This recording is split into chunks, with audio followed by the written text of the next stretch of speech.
Alright, so this is gonna be a quick video.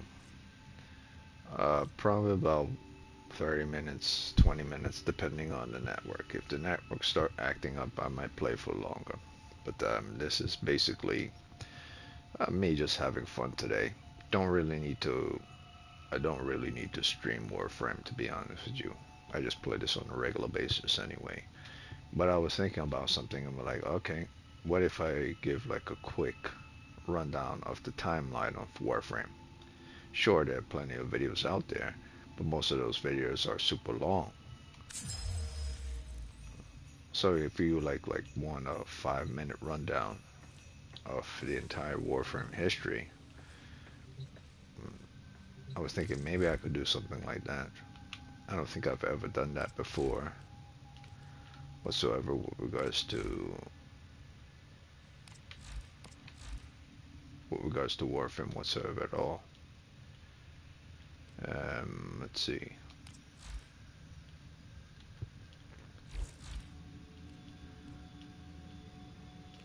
Okay, so Warframe. I think this is the best way to describe it. Um, as a little rundown, here's what I'm gonna attempt to do. Maybe it'll take about 5 minutes, maybe longer. So, awakening never existed before. Awakening is something that happened.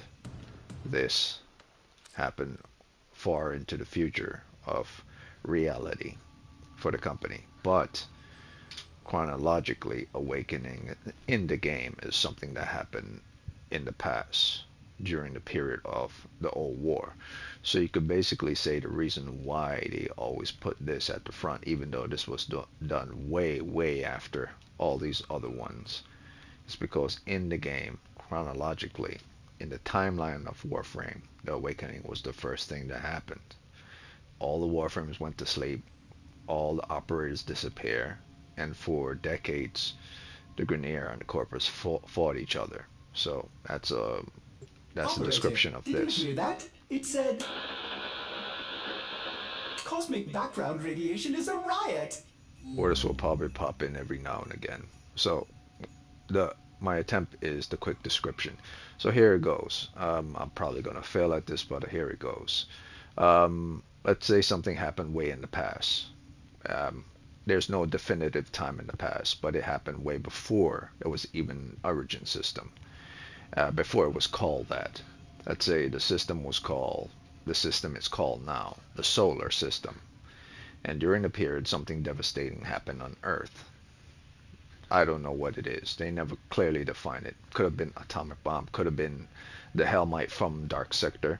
But apparently the Dark Sector is kind of linked towards Warframe. That video game is kind of linked towards this one. A lot of people say no. A lot of people say yes. So let's go with that rather than nukes or something like that. So whatever happened, people left the planet to look for other prospects, like something straight out of Gundam, which probably was one of the main reasons for why they created this game, if you know what Gundam is all about. They left, and each individual that came from Earth start to live in space, terraform certain planets and certain locations to find resources to make Earth habitable again. They are trying to save Earth, but some people end up living on other planets, developing their own system, their own commerce, and so on and so forth, because they're eventually they start raising kids and all this other stuff. So they became their own companies. Various different guilds started to pop up way before the Corpus did. And then during that period, the Corpus obviously became the Corpus because many of those guilds that died out after about maybe a century or two, who knows, eventually formed a bond, an alliance, a merger. And that merger was called the Corpus. During the same period, they were having conflict with other guilds. And also during the same period, they were having conflict with a new type of building systems, which were Grineers, artificial people. But those weren't created as of yet. The Grineer were created artificial people or duplication people used by the Entrades, the Orokin, by the Orokin, because the Orokin came into having power. Um, I believe they came to have power during something, something, something, something, something. I don't know. It never was described within the game. So they came to exist thereafter. Let's say they came from a family of XYZ. They were random people, rulers. Let's say they were one of those guilds, those rich guilds. Okay. Eventually, they became powerful when they discovered the void. A scientist, whoever worked for a specific group of people. Eventually, let's say those specific group of people were called Orokin, and then eventually they discovered the void, and eventually after that, move on thereafter. They use that information in order to make themselves much stronger, much better, and they learn a lot more things with regards to each resources thereafter. 1 second. I think I left something within the machine.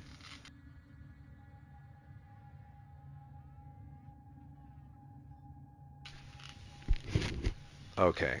And after that, after they discover something called the void, they decide to move on from there, and they start experiment on things in association with the void in order to make their resources and their world and everything better. Eventually, the existence of the Earth, which still exists, came to be plagued with this type of disease. It seems like no one went back to solve those problems, and those who did go back only solved some of the problems.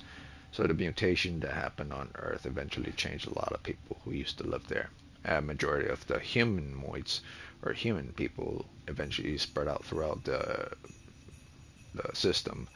Eventually started to have their own life and everything, and that's I guess when the Orokin took over by subjugating other guilds or subjugating the corpus because they became more powerful than everyone else. That's when they really started to develop like the Grineers and stuff, like combat clone fighters for themselves in order to fight against those.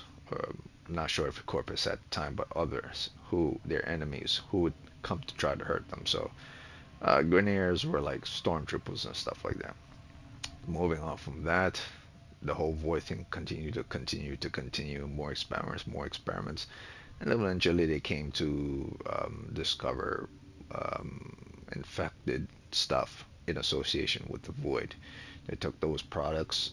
I don't know how they came to. I guess you could say after experimenting with so many things associated with the void, or infections that they found on different planets, they introduced void energy or Kuva energy with regards to those things and then tested on certain planets. Eventually, an outbreak happened. Eventually, the infest came to be, and eventually, that's how they came into existence. Those infected eventually start to spread like wildfire throughout certain planets, and a lot of researchers and a lot of people had to abandon those planets and move on to other things. Eventually, those places had to be nuked and locked off and um, quarantine those planets, but that can't stop the infested or the plague of the infestation because soon thereafter the infestation started to have like its mind of its own and became its own kind of sentient being, which then became a threat. And this new threat, which is this huge disease called the infested, started to spread everywhere. And so the focus of the Rokin was how to get rid of the infested before it swallows everyone up.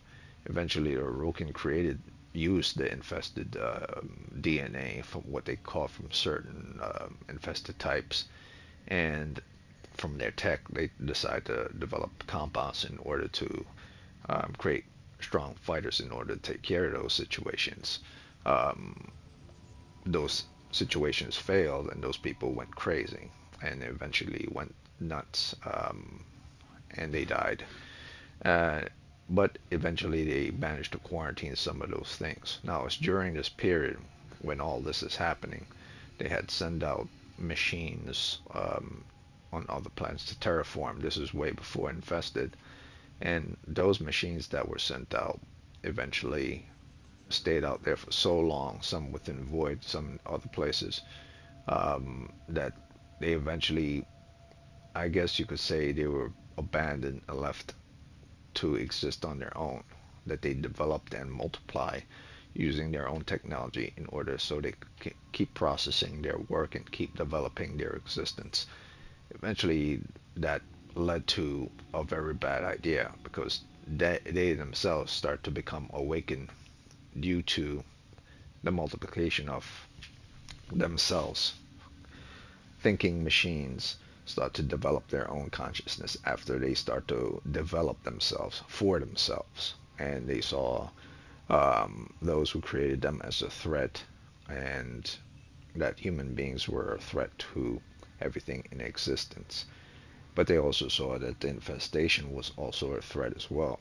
So, in order to get rid of the people who caused the infestation, they decided to take care of all human beings all in one fell swoop. But it's a lot more complicated than that. The sentience, they want to like not only get rid of people, they wanted to convert some of them into sentience. And well, so it's not as simple as just get rid of all organic life. They wanted to convert them all to sentient beings. So it's very much a Borg situation. So the Rokin had two people they had to take care of: infestation types and sentient types. And during this process, which I would call pre-Old War, or the period of the Old War, the war broke out between that of the Rokin and all the supporters and the corpus and everything. So whatever conflicts was going on with certain guilds and the formation of certain guilds, they all draw their attention. They're all made their attention focused towards taking care of the problem that's coming at them from all sides, one sentient, other infested. And so they joined Orokin, the Corpus joined Orokin in order to improve their tech and at the same time ensure their survival. So their focus was to get rid of the sentients who were much smarter, much stronger, much faster than they were. So they were the immediate threat. So that's how the old war started. And after that came to an end, and the Rokin almost got destroyed. They retreated, and eventually they realized, okay, so if I can't defeat this type of enemy, I'm going to see if I could use the other one, which is also just as bad, infested, in order to take out the sentient ones. Unfortunately for them, they tried that. It didn't work because the sentient seems to go towards things that are more organic and they don't care that much about things that are metallic. So that was the problem there. So what they did is they introduced metallics into the organics in order to create bots, things that would obey them because Infested didn't want to obey them, and Infested just attacked everybody, both metal and organic, but mostly organic. So in order to make something that's hard shell like the Infested are to fight against the sentients, they need they need to obey. And so they created the Warframes out of the sentients and out of the infected DNA using a new system they called Helmi. Was that's developed. The first proto Warframes were created. They killed most of the sentients. The sentients they retreat, but eventually they all went mad and had to be redone all over again because of the infected the DNA. The infestation is something that cannot be controlled that easy. Plus, the minds of certain people are still conscious within those bodies. That said, the Rokin looked towards the void to solve their problems, and eventually people weren't able to solve those problems, so they went towards children, which miraculously were able to maneuver using void energy in order to calm the machines down. The Orokin didn't know how it was possible, but for some reason, the children were able to enter the bodies of these machines and calmed them or made them more docile by entering their bodies. So, with this discovery, they used the transference, as it was called. Um, they used it in order to defeat the Sentinels or the Sentients, and that's how that came into being, and that's how the old war came to end because the Warframes came into being, and the transference came into being. So it was Warframes first, and then the children thereafter.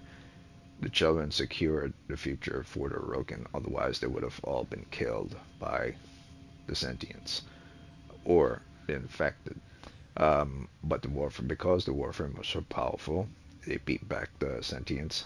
They were also used in order to beat back the infected as well, because they were already part infected. So it wouldn't work. The infected will just try to destroy the Warframe rather than to try to consume them. So these very super hard frames, which had hard skin like the infected, and had hard mechanical compounds and shields that they were attached to like the sentients, was the best of two worlds. So they could combat each one regardless of what type. And eventually those time periods passed, and eventually the Warframes came to turn on their masters because they realized, the children realized that they were being used in order um, to kill and to maim and to destroy enemies and child labor basically. So eventually killed the children, rebelled, and ended up killing the Orokin, who enslaved them and tortured them and a whole lot of other stuff, very bad stuff. And once the end of the Orokin Empire came falling down by their own hands and their own creations, many of them disappeared, but they were all hunted down. And the few that exist are probably just maybe less than a handful of the original Orokins that exist, like in Tradi. And that's how that past came into being. And then centuries later, we came into the current times, which is called the Origin system, after all war. And all warframes are typically just duplications based on the corpus tech of the original Void. Because no matter how hard the corpus tried to replicate the original Orokin tech of using um, the the Helmite system in order to put it on people and to make them warframes, they weren't able to learn how to do that. It was something that only the Orokin knew how to do. All they could do is create a system the within the ship,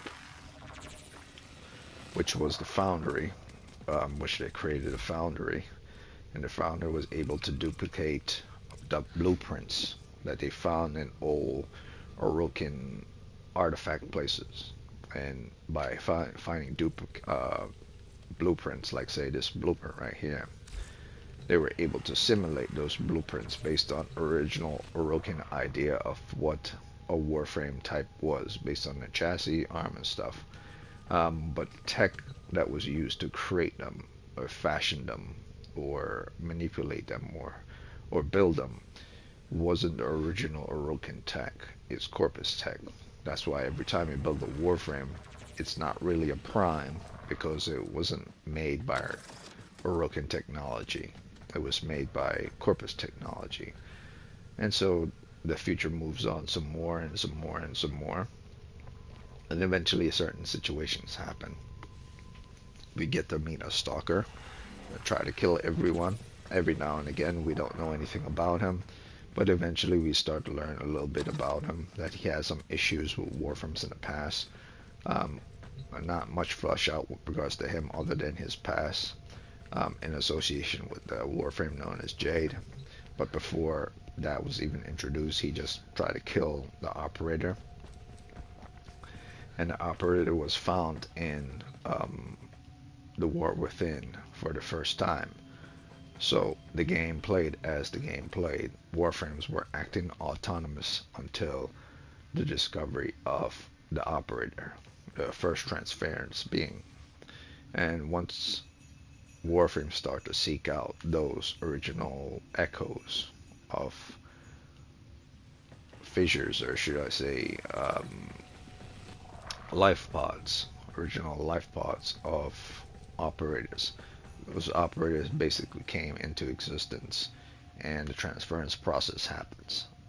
In other words, all Warframes can operate autonomous by themselves, but in order for them to act independently and do specific things, a user must be in play. and that user is typically an operator. So as time passed on, we get to find different Warframes, Chroma, Trinity, Siren, so on and so forth.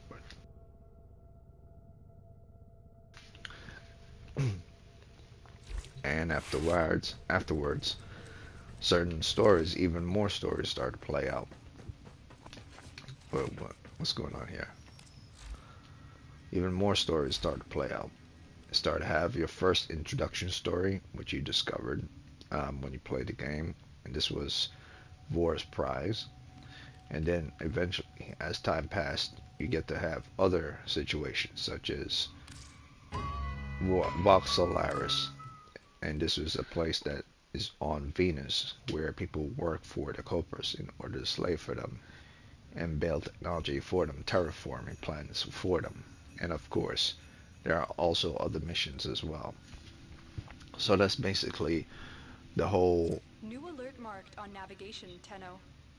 So that's basically the whole rundown of the old war leading into the new war, and of course, the new war leading in, or should I say, the current war leading into the new war came with the existence of what happened in the second dream, with the stalker trying to kill the operator, the first finding the operator for the first time, and then the war within completing said story with regards to the operator.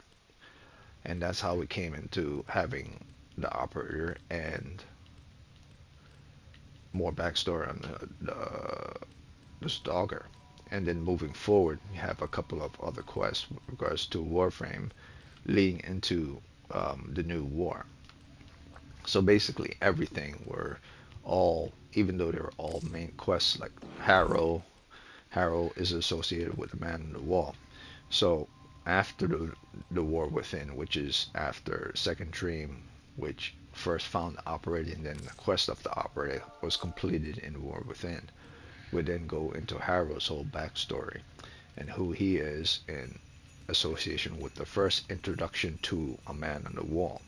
The Man in the Wall is the main associated bad guy of Warframe, a thing that's been present within the void and within the universe of Warframe since maybe way before Warframes were even created, where Orokin probably were even an empire. But it took so many different quests in order to reach the point of Chains of Harrow.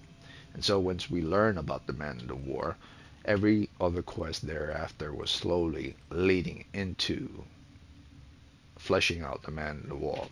And once we got to this point, which was more introduction with regards to Man in the War, was present within the sacrifice, because you learn how Margulis, or should I say the Lotus, joined the Sentients and what happened in the past, what led to her being part of the Sentients, and how she became the Sentient and then attacked the old war people.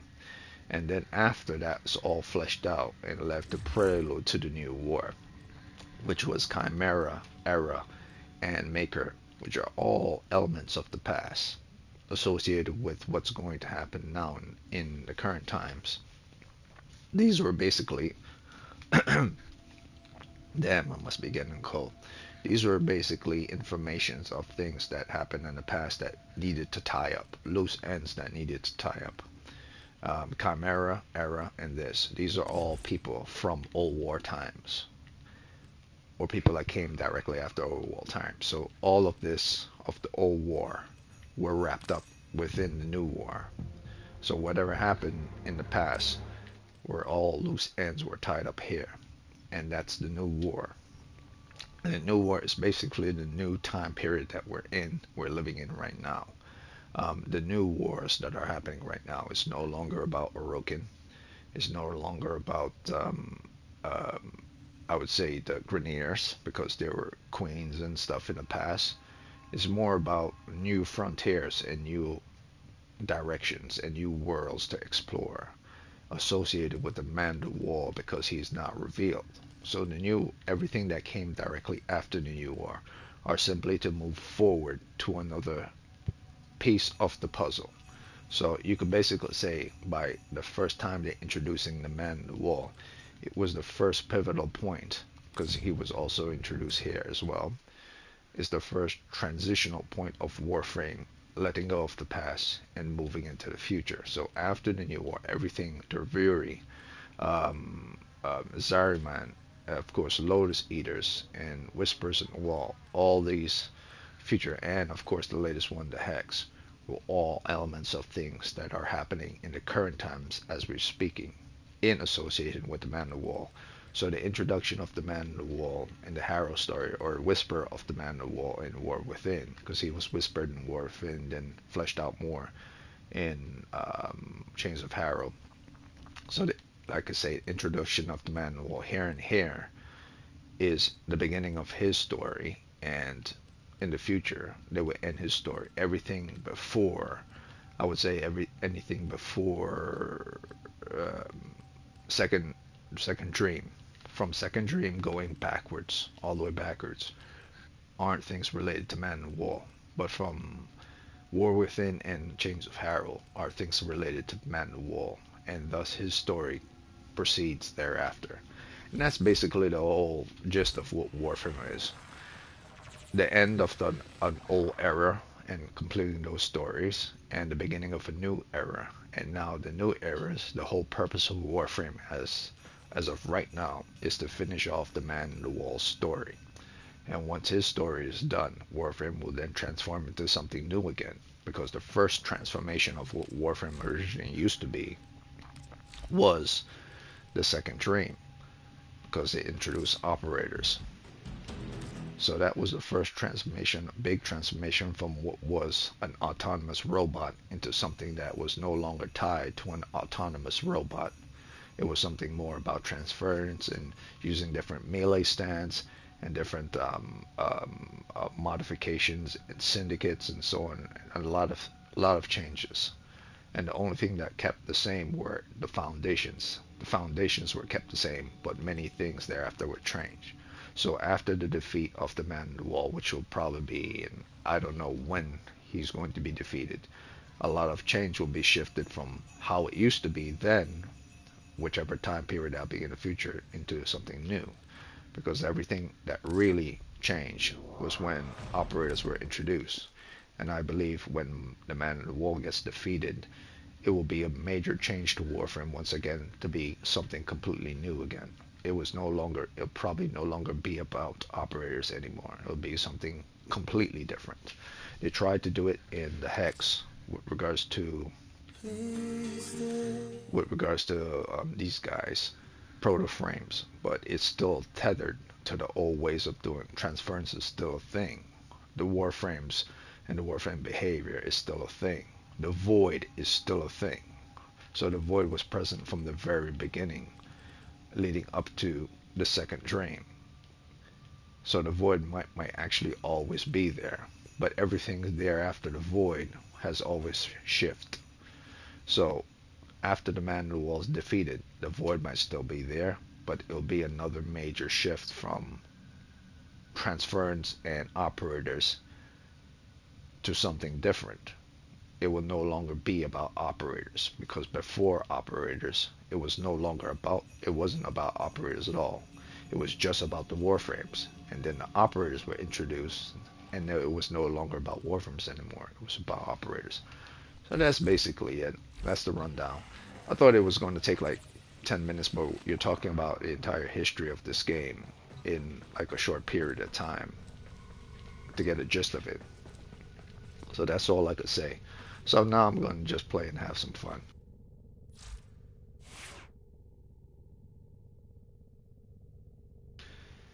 And of course, you have the nosy Nazis, people that are always by doors, walking by and stuff. They don't like to hear Well you put talk together, and stuff. operative. Now Like, get out there and Cut down the. make the Lotus proud. but like, listen, man, if you don't like to hear me talking, want to know what I'm talking about, my example would be like, get a life. I really want to tell certain people this, be like, dude, if you're listening to someone's conversation when you're on a bus or you're on a train or you walking down the street, and like, oh, they're talking about something. Be like, oh, really? And I'm like, oh, yeah, they're really into this. Be like, why do you care what someone else is really into? Why are you listening to the conversations of perfect strangers? Is it really important that you need to know what these people are doing? It isn't.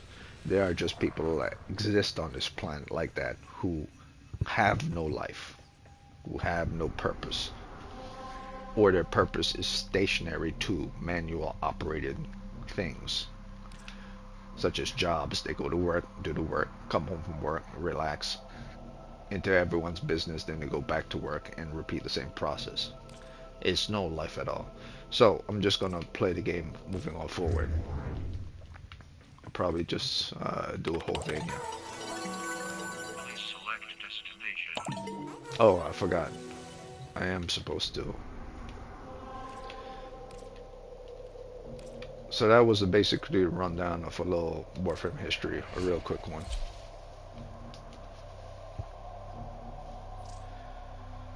I don't know why people do that stuff. Like, it makes no sense to me. Like, is it really important that you need to know what I'm doing? I never understood it.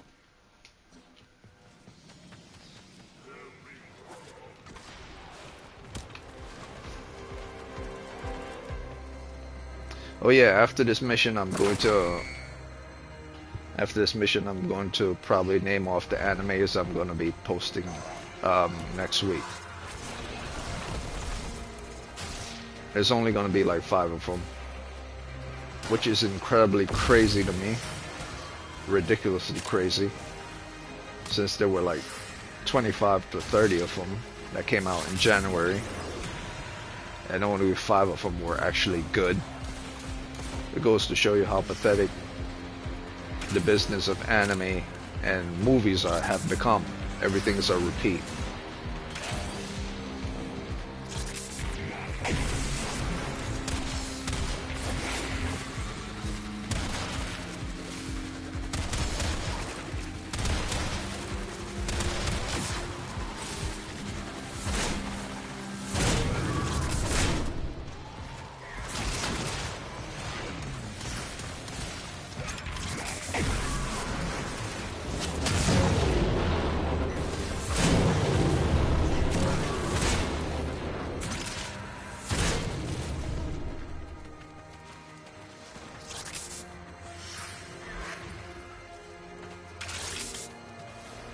Terminal hacked.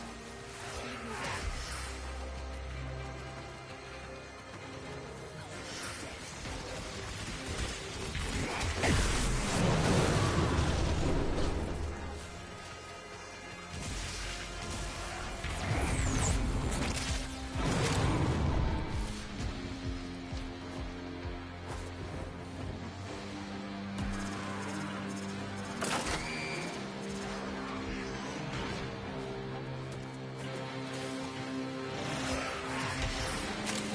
I said it before, they really need to like make a Warframe movie, or maybe they don't know how to. Maybe they assume they'll fail at it. It's impossible for them to fail at a Warframe movie. It would be impossible, and why that is because you're talking about a walking machine that's like a robot, but is a smaller version of it. That doesn't talk, that doesn't communicate, it just acts. It just gets shit done. So the entire movie would be like epic music and epic actions happening. It doesn't even need to say shit.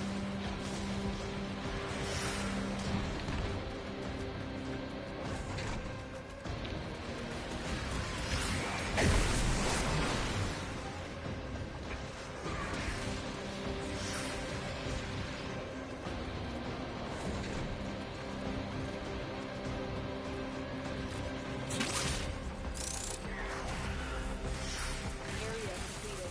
Move on. How I know it would be almost impossible for them to fail at it? It's like, let's say they found, in a sci-fi movie, they found an artifact, at the end of the movie, or the last 15 minutes of the movie, or last 30 minutes of the movie. They find an artifact, and that artifact happens to be a Warframe.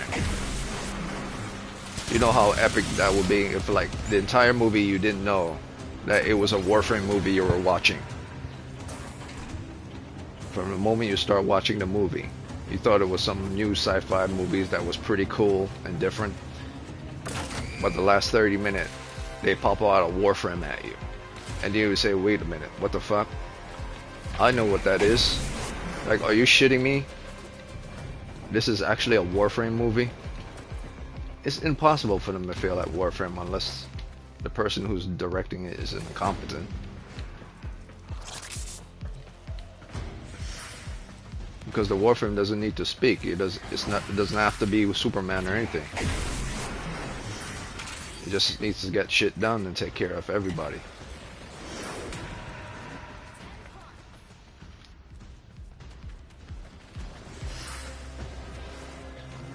Because Warframe are like Superman. They're like stronger than Iron Man's armor. I think of Tony Stark's armor and stuff, how viable that is, how strong that is, and versatile that is. Warframe is like 10 times stronger than that. Because the time period of the origin system is thousands of years past humanity. So when you see a Warframe go down from taking a bazooka blast to the chest, that bazooka blast isn't a normal bazooka, baby. That's like a future bazooka. So imagine if you were to find a Warframe artifact, and the Warframe you found was from the future. It'd be like discovering Superman, but it's not Superman. It's a machine. It's impossible to fail at Warframe story unless you're an idiot. Plus, it would be a horror movie because Warframes are basically a horror movie. How Warframe came into being is a horror movie. So it's hard to fail at horror.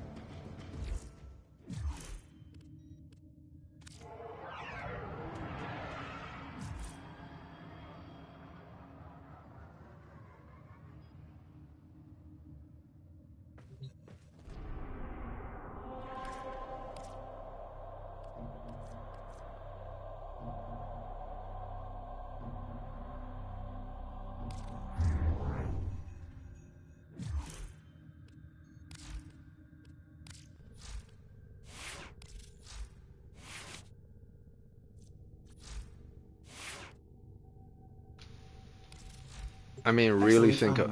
Operator. I mean, Please really. return Covered in blood. safe and sound. Orders, please.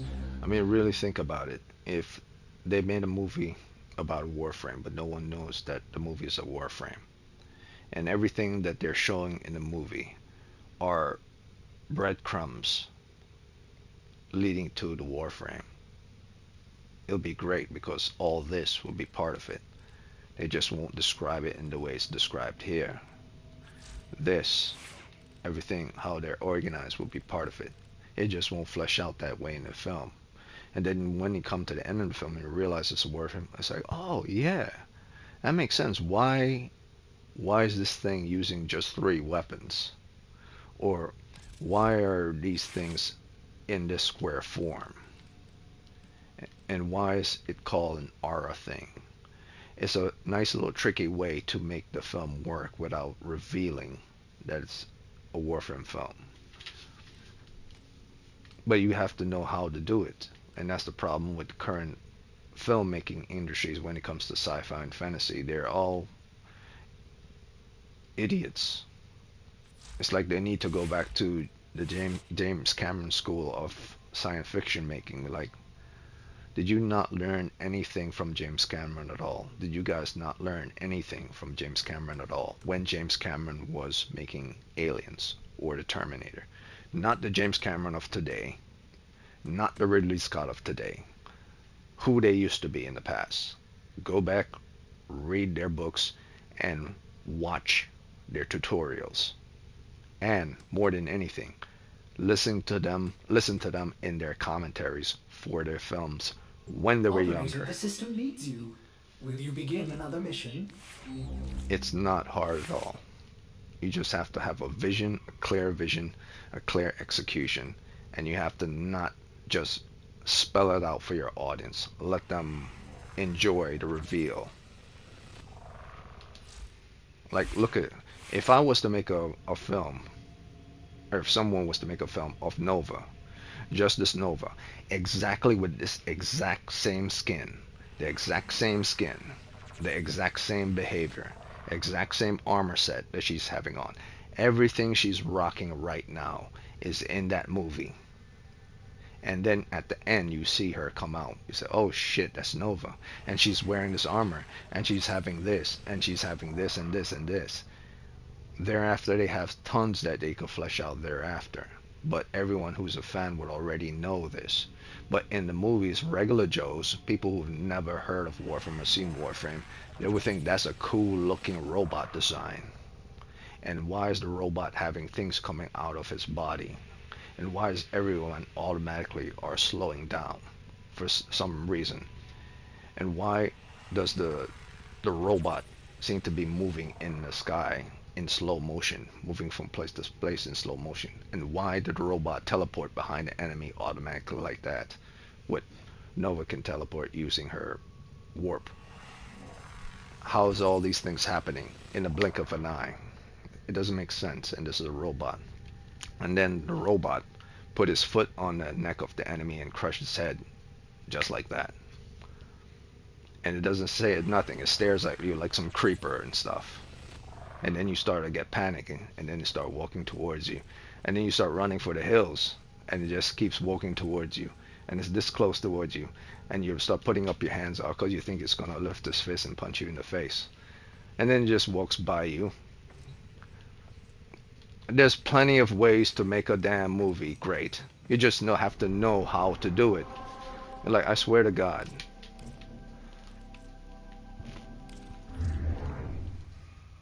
I'm so into this movie, this fictitious movie I created. I forgot to check my Warframe. Okay, this is Interception.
You could even include the music, hear that little music in the background while you're going through your menus.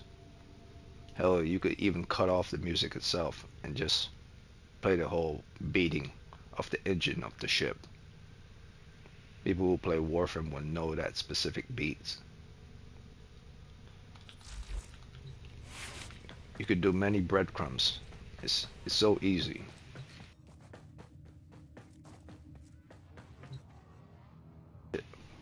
And that's another history lesson. That little zoom, zoom, zoom you're hearing right now, that was the original soundtrack or the original sound in the first ever beta of Warframe. They never got rid of it. It's still there. The very first beta, that zooming out sound, has been there since the first inception of the game.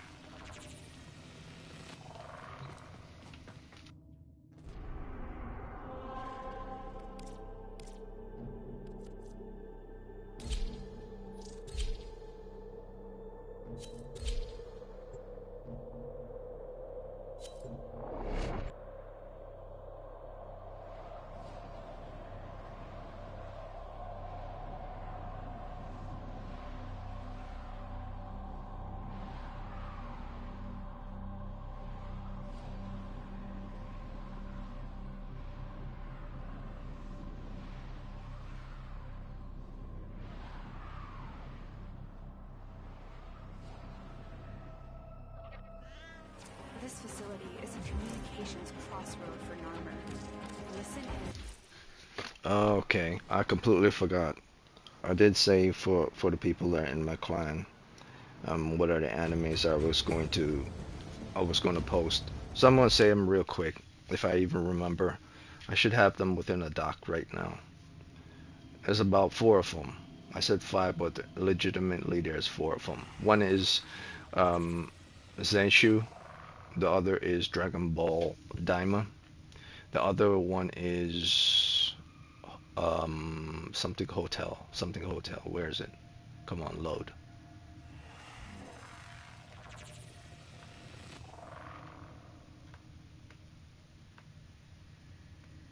Technology.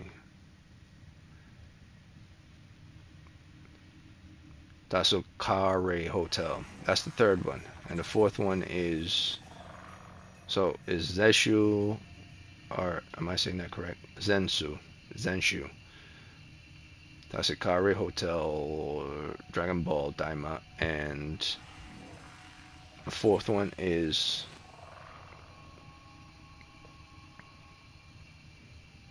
Fruit something, Fruit Master, and I believe the fifth one could either be um, one with the romance with the woman in the office romance, or the kid that's wants to be a news reporter within her school. I haven't got to the third episode of those two yet, so I can't put those up. But the other four are like a guarantee. Um, it's more like three if you really think about it, because the Fruit Master one is questionable, Operator, but it's better Orpheus than has all the determined others. the secrets to happiness. A combination of heightened dopamine levels and a terrible memory. You're welcome! I should turn orders off from now on. You can do that in this game as well. So Dragon Ball Daima is probably going to be the number one, and of course Tasukari Hotel is going to be the number two. Zenshu is going to be three, and of course the Fruit Master is going to be four. Um, which is in all truth the top three is Zenshu, Tasukari Hotel, and Dragon Ball Daima.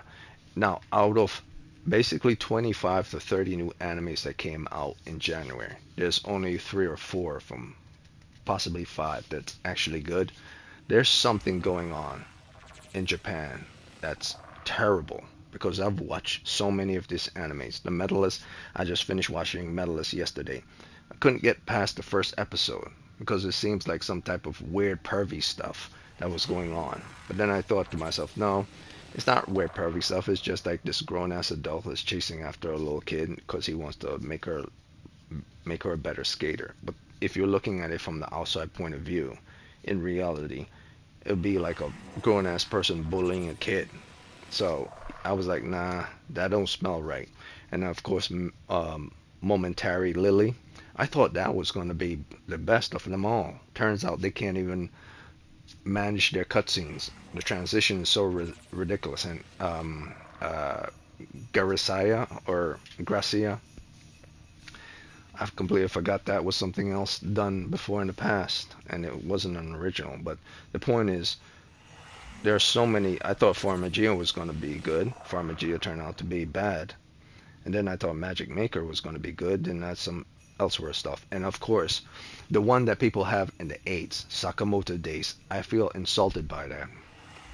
I feel insulted by that because Sakamoto Days is not good. Sakamoto Days cannot stand up to what was Spy X Family. Alright?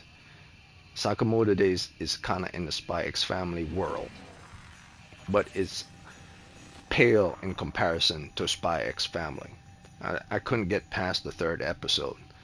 It was so bad because it was all about a dude teaching another dude to be a good assassin. And it has little to do with anything past that. You could care less about Sakamoto's family. And it was trying too hard to be funny. So those are the animes I'm going to be watching. So that's that. I'll get back to the gaming. There's 4 of them. Might be 5 if I finish those other ones. It was terrible, man. It's like it was torture trying to just get past the second episode in certain animes, or even try to get past the first episode in certain animes. It felt so cringy. And some people say cringe is not a word. Be like, listen, cringe is a word.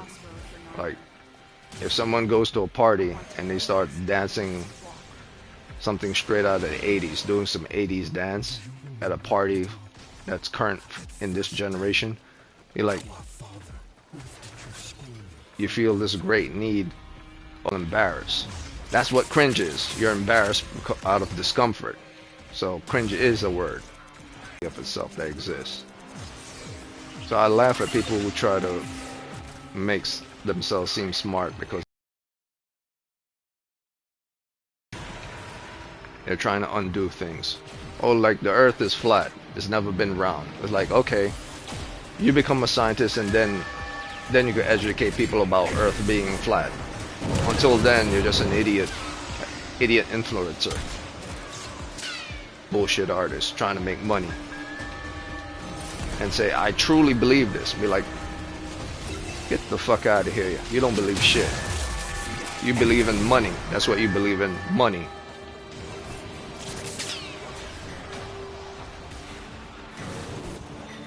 Whatever bullshit I could sell to people, I'll sell it to them. Even if I don't believe it at all.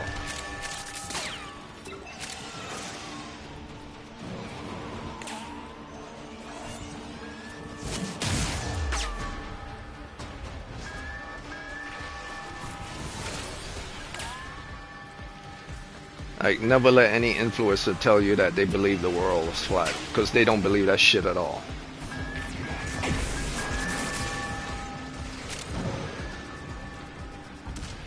Even if they were to pay you $1,000, they still wouldn't believe it. They're just paying you $1,000 just to keep up reputation and to get more money, which they'll probably make more from that simple little money they gave to you. They're so... A lot of them are so disgusting. The levels they'll go just to keep up a lie.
wings of him were crowned with soul and with Tau. And upon his tongue, Zariman Flame, and the mighty demon of the void, cowered before him, and he feared it not.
Just admit it, Natal.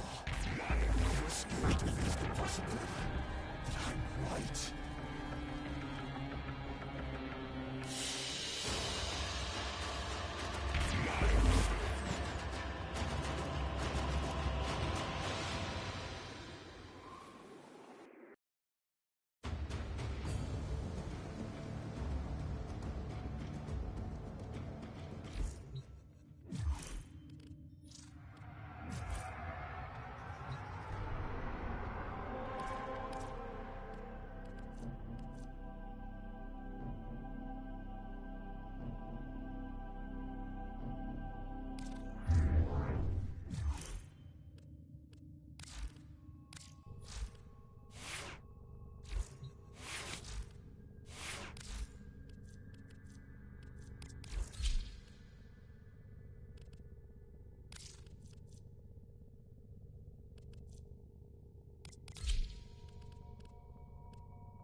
Ready for action.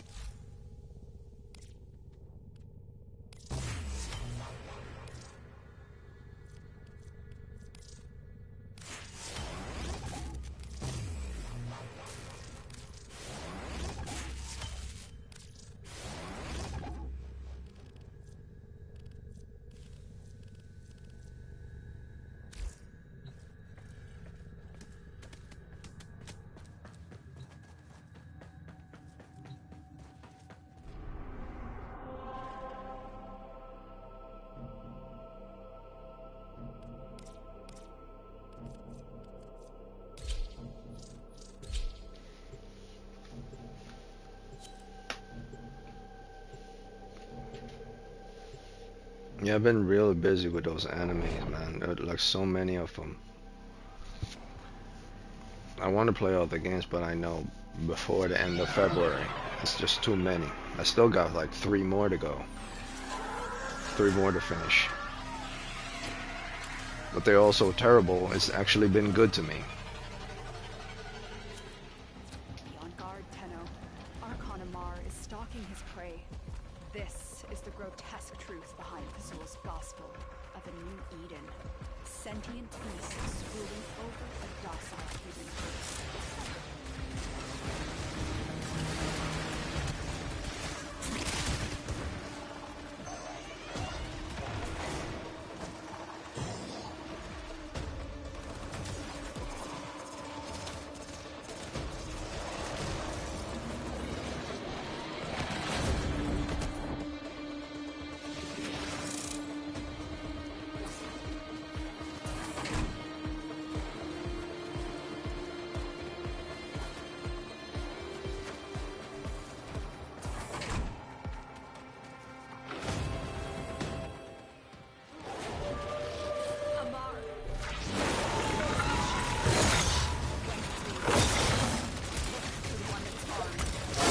Fun fact: when the law of retribution existed as a trial, what they used to do is they used Nyx as a distraction to stand in front of the enemy, because the enemy always hits the person that's directly in front of them first, and because the boss couldn't kill Nyx due to her fort, it's easy for them to complete the rest of the trials.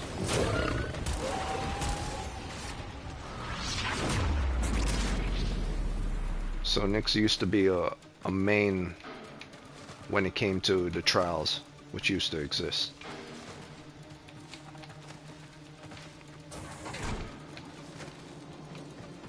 And for the Jorda's verdict trial, Trinity used to be a main, because it was all about keeping your party alive.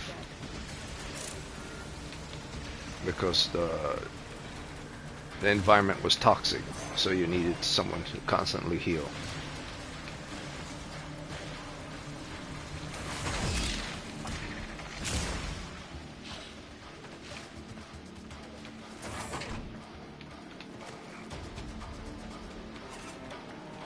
So I don't listen to people who used to rag on Nyx and be like, listen, Nyx was one of those players that you needed in order to complete the law of retribution, or at least she was there. She made life a hell of a lot easier. Same for Trinity. You couldn't complete the law of retribution without a Trinity, or Jorda's verdict without a Trinity, because this was way before all the healing Warframes came into the picture. That was good, as good as she was.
Mar taught himself. Now, he is a mere trophy. Good job.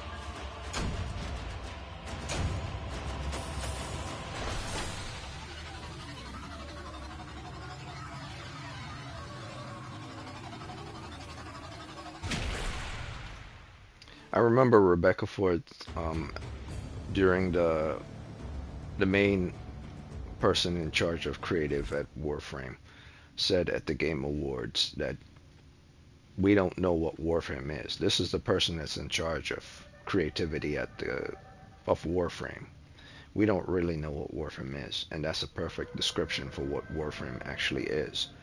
Warframe is not one thing. Warframe is many things. If anyone asks you what this game is, it's many things.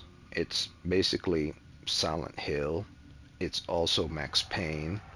It's also, Doom at the same time. It's also freaking, puzzle game. It's many things roll into one. It's all aspects of every different type of genre in one simple thing. It's less on the side of horror.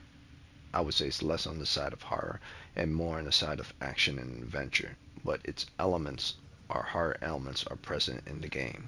But it have every aspect of every type of action adventure game in it. Anywhere from Zelda and Mario to freaking Street Fighter. All action of combat is located within the game. You could find it anywhere. Elden Ring, any type of Souls game, looter shooter, every type of game that ever existed, Warframe has an aspect of those games present in its genetics, in its DNA. So Warframe cannot really be classified as a specific type of game. Like, you can only call it a looter shooter um, because it has a gun in it. But if Sometimes Warframes Orders didn't likes have to a assume he gun, knows nothing. it would still be a Nobody looter can game. learn what Like they think every they other Sword already and know. Shield game, it will be like, it'll be the same. The only thing I would say Warframe is not is a battle royale game. It's not that. It has elements of battle royale in the game, but it's not that. In fact, you could kind of say it's that too because there are certain battle royale. It's not can be defined as battle royale.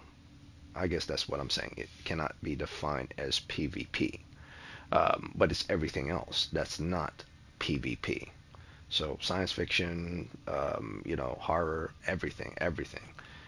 So yeah, Avengers type stuff. These are like superheroes, or super robots. Halo. It's all rolled into one package, sci-fi package.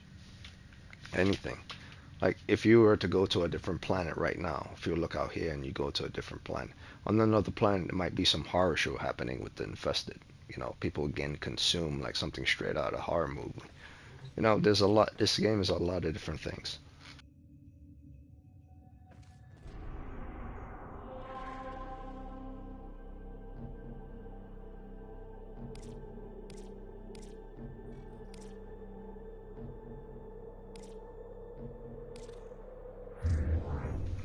So I think that's it for me right now with regards to this. I might do some whole Vania stuff,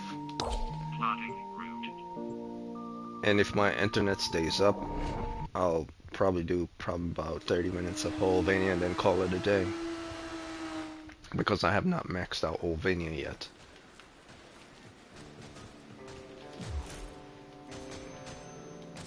The only thing I would say bad about Warframe is that it's repetitive. There's always a syndicate. There's always a clan. There's always bounties. it needs to break that cycle of repetitiveness. Like every single time they bring out a new objective, there's always some syndicate attached to it. There's always some new bounties attached to it. There need to be something else, you know, something else different this time. You don't always have to be part of a new syndicate. You don't always have to be doing bounties. It could be something different, but at the same time, you still make progress in the game.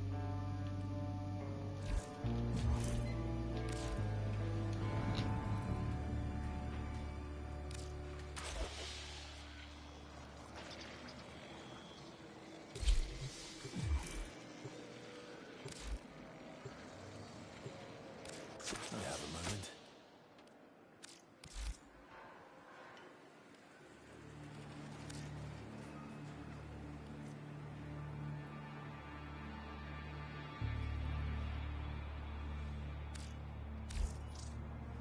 Talk soon. How's that issue we discussed?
Good to see you.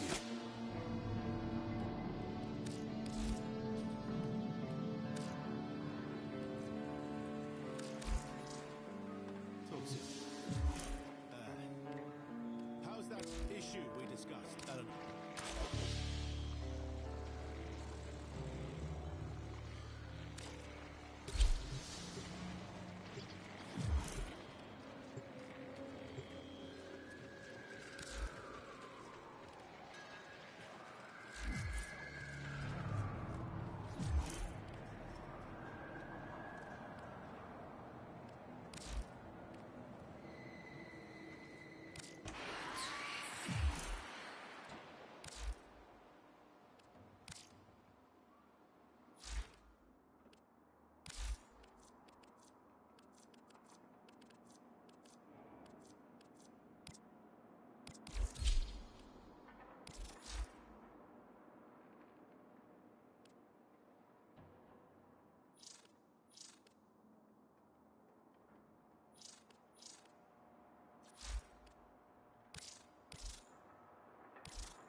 Yeah. Be safe.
underlying truth?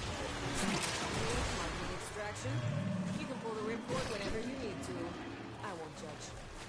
Situation critical!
Alright, I think I'll call it a day here. I got what I wanted.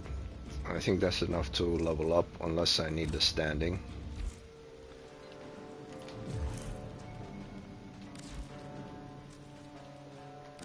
I think I might actually need the standing.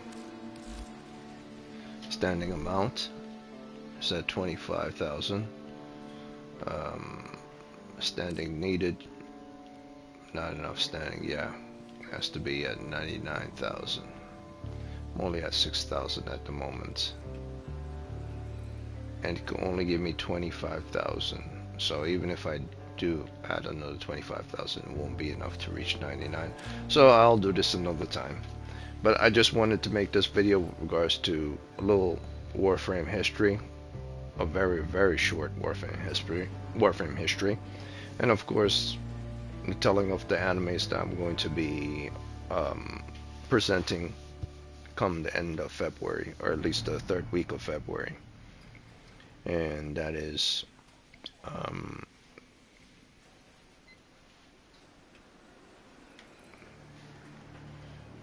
Dragon Ball Daima, and that's Tazakari Hotel, and Zenshu, and of course Fruit Master, Kinayomi Master,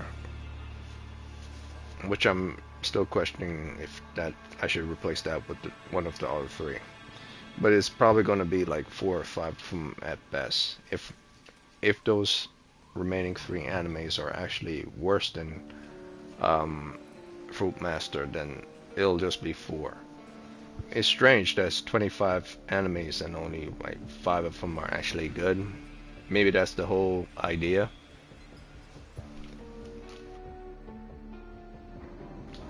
Maybe that's the whole idea from the very beginning. When they start off so many animes in January, is just to throw as many of them against the wall and see which one sticks. Oh, this sticks with the audience, so we're gonna use that, but we're gonna use all our money and put it into all these different studios so they could all enter the rat race, because everyone has the right to enter the rat race. Which is strange to me. Like, if you're going to enter a race in order to prove yourself and to have your anime become famous and well known, wouldn't you want to put your best anime in the forefront? It's less to do with how you make your anime and more to do with how the audience feels about your anime, which is typically has to do with the story. What I've always learned about people who make comics, they're always saying composition is the main thing for a comic book artist, which is true. But from the viewer's point of view, they need to see the composition and things set up simply for themselves so they could follow what's going on. It's very important for them. But they also are looking for something else as a secondary, a good story. So if your composition is up to par, which in anime, if your anime composition, your creative team, and your animation studio with regards to character design, 3D modeling, rendering, if all of that is up to par, then the only thing left is your story.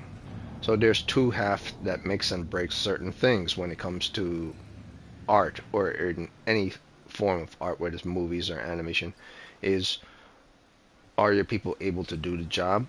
And two, is the story going to be good? So if you're able to have quality people are real smart and able to do their stuff, if they're shitty at telling a story, then it won't matter how many people are on the payroll. They failed at that project because once the project fails, everyone is taking the blame because the art is done by everyone, from the storyteller to the director and everything. So the studio is seen as a failure with regards to the anime, not the person who made the anime. The whole overall project is what's the failure, not the individuals working on it. Everyone gets the blame because you all decided to work on the thing. Even if you said I did a quality work on my end, you worked on a failed project. Thus, you are attached to that failed project, whether you think you're a failure or not. You, instead of educating those in those fields and say, listen, man, I can't have you fucking up. It'll look bad on me if it fails. And if they tell you to mind your own business, like you stick to your what you could do, we stick to ours. But like, if something fails and you realize it fails because someone within your studio, within your head, within the organization you're working for, it's their fault that things fail, then two's company, three's a crowd. If it happens a second time, you may want to see if you could go to a different studio or find a different job with a different company, because eventually you're attaching yourself to or a different division within that company because you need a job to pay your rent and stuff. But you don't want to be attached to losers, because you're always going to be attached to these people and they're always going to be making bad decisions. So you have to separate yourself from these people if it happens more than twice. In the Marvel Cinematic Universe, it's been happening a lot. So you have to separate yourself. That's why they fire a lot of people and hire a lot of new people, because those people have failed at their objective when they said to themselves when they were first hired, I could do this because my qualifications prove that I could do this. And when they do it, but they don't seem to understand. But like, you're working on an overall project. Your section of the overall project won't matter if the other people who are working on the other side of the project fail at that project. You're all going to be shipped and boxed together, and you're all going to be shit canned, or you're going to be compartmentalized and put with regards to certain divisions because you worked on a shitty project.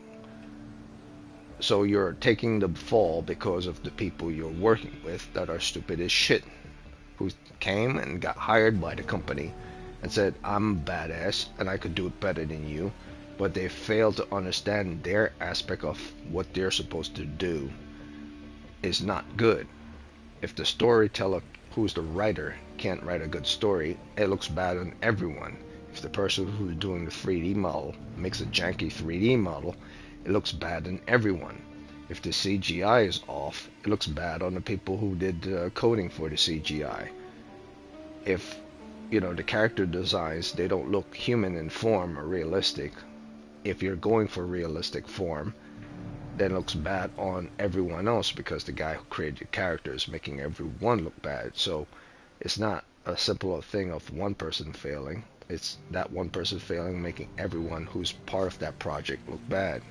And so when they're compartmentalized, or some people are hired, or some people are kept on board, a lot of people complain about certain industries, and certain industries is bad, but You have to make sure every one of your department and every people who are working with you have a clear idea, executing that clear idea together, and there's no one fighting to say that idea is a dumbass idea.